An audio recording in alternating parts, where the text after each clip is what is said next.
It's Friday, January 17th, 2025, and Fridays are Ask or Tell Me Anything next on the AM Update.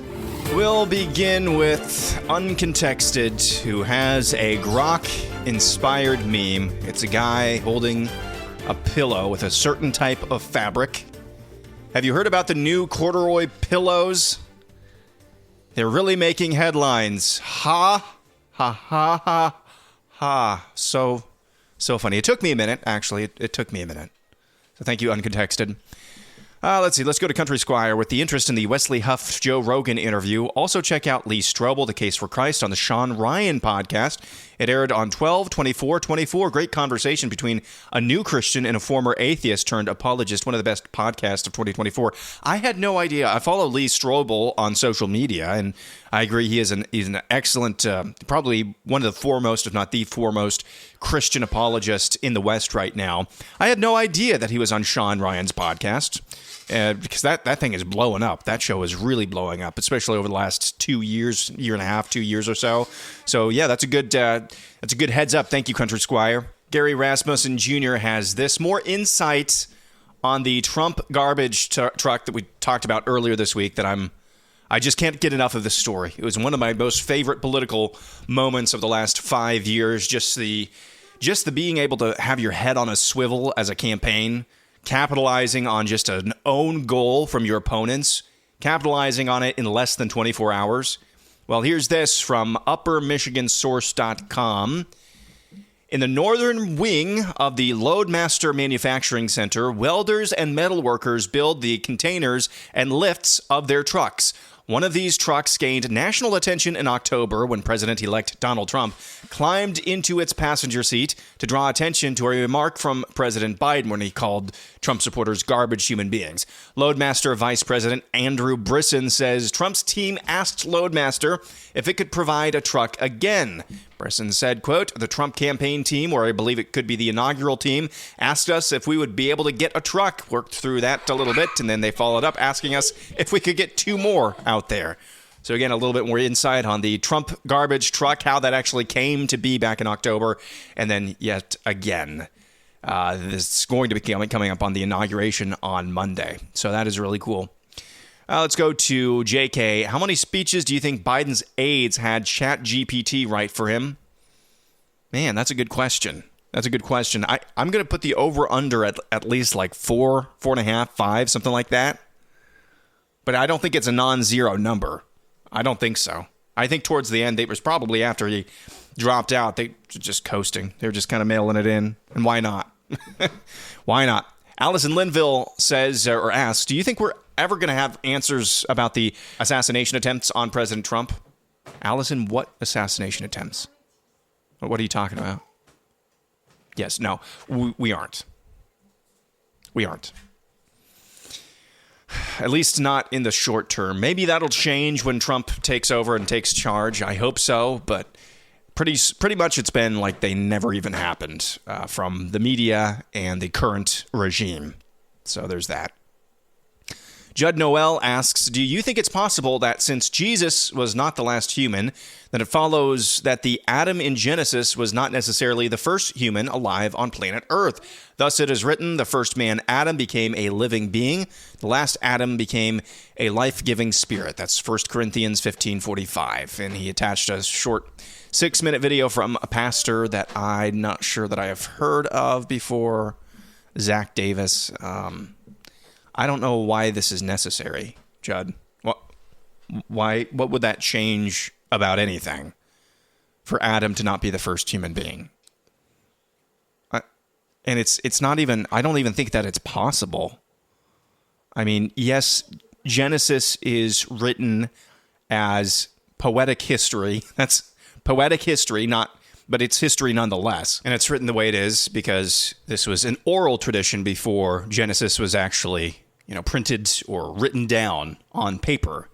It was an oral tradition, but it was history nonetheless. Nevertheless, though, it's very clear in Genesis, the chronology of events. And it doesn't really leave any room for, God created this other human before Adam. I just don't understand what the necessity of questions like this are. And I'm not trying to make you feel bad, Judd. I don't understand why this is worth spending any time speculating over. All right, next, going to be a short episode this week. Let's go to Right Wing Dad. We'll park it here for a little while to close things out. So my wife and I are trying to find a new church. We're currently going to a mega church in Alabama. It's a good church, and they do a lot for the community and country. However, I don't feel like I'm growing spiritually, and I feel like I'm introducing myself to the same people time and time again because it's so large. My wife, on the other hand, loves it and loves the music and message. My question is, how should I go about finding the right church that will fill both of our spiritual needs? She doesn't seem to enjoy traditional churches or music. So, Right Wing Dad, I'd need a little bit more information. And I want to say this as well. Don't take this the wrong way, because I've seen you around on social media, and I don't think you're unhinged to any degree at all or prone to emotional decision-making. And I assume because you're asking this in public that you've probably already done this math. But is it the church, or is it something with you that you feel like you're not growing spiritually? So, again, you probably already done that math. Probably looking for something deeper. I get that. So don't take that the wrong way. So just want to say that. So are you involved in a small group at your current church? Do those even exist at your current church? Do you have any friends, any strong relationships with people who go to your church? Does your wife have any strong relationships? That's something that you need to take into consideration, because you don't want to just sever those or at least harm those willy-nilly. So that's one thing you need to take into consideration. I think the second kind of criteria that I would start thinking about, so let's say you go to a big church, you're not involved in a small group, you don't really have any strong relationships with people at that church, small groups aren't even a thing at that church, and you feel stuck, and you think that you need some more, maybe more heavy duty teaching and preaching and discipling. Okay, that's an okay thing to do. I would say, if it's, again, I hesitate because I don't know the situation in your church. It sounds like they're not bad by any stretch of the imagination. It just sounds like they're maybe not on the wall to the degree that you would like them to be. I would say ask around, start looking at churches in your area, obviously. Look through before you even start listening to their sermons online. Look through their doctrine. They're always going to have that posted on their website. And then start listening to the sermons. Start seeing if they've preached through Romans chapter 1. When was the last time they preached anything from the Old Testament, a sermon series? Definitely look for a pastor who primarily teaches exegetically and verse by verse through books of the Bible. Those are all things I'm sure you're probably aware of. In terms of the music thing, I don't think that's an unfair concern to have. I tend to like kind of some of the older music. I like updated hymns that I sang when I was growing up. That's what I like the most. So they sound, the new instrumentation, I should say, of the old hymns that I grew growing up. So kick around the music. And I like to do that when I was searching for a church during the worship service. Actually, I would just look around. Are people, and you can sense this from body language, but are people actually engaged in the music? Are they actually engaged in the music? Are they engaged in worship? Not just the music, I should say. Are they engaged in worship? Are they serious about what they are doing? Because that will tell you a lot about, at least from the surface level, that'll tell you a lot about the health of the church. So, again, we've gone through a bunch of different stipulations here, but I would say the main thing that you need to have in your rubric is teaching. Secondary to that is music, but it's not a non-issue at all.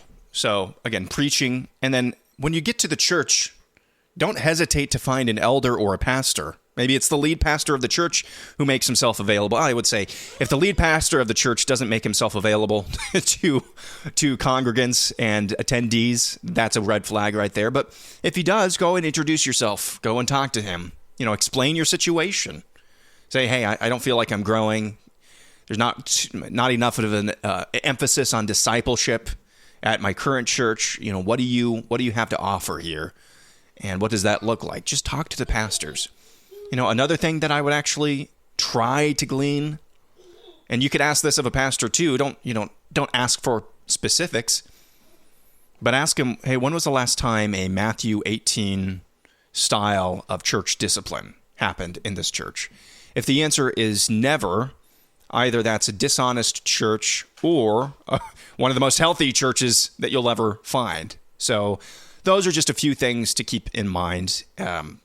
So yeah, I think I know where you're coming from, which is great church you're going to, not maybe serious enough about discipleship. And that's an okay reason, I think, to find something that will take you a little bit deeper. One more thing to think of.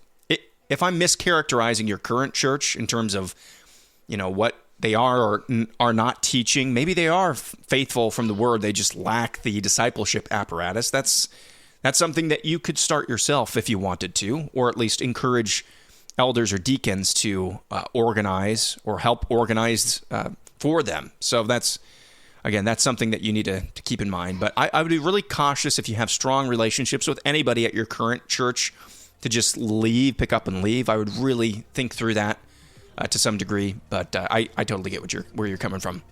That's going to do it after multiple episodes this week. Every episode, Monday through Thursday, over 24 minutes long.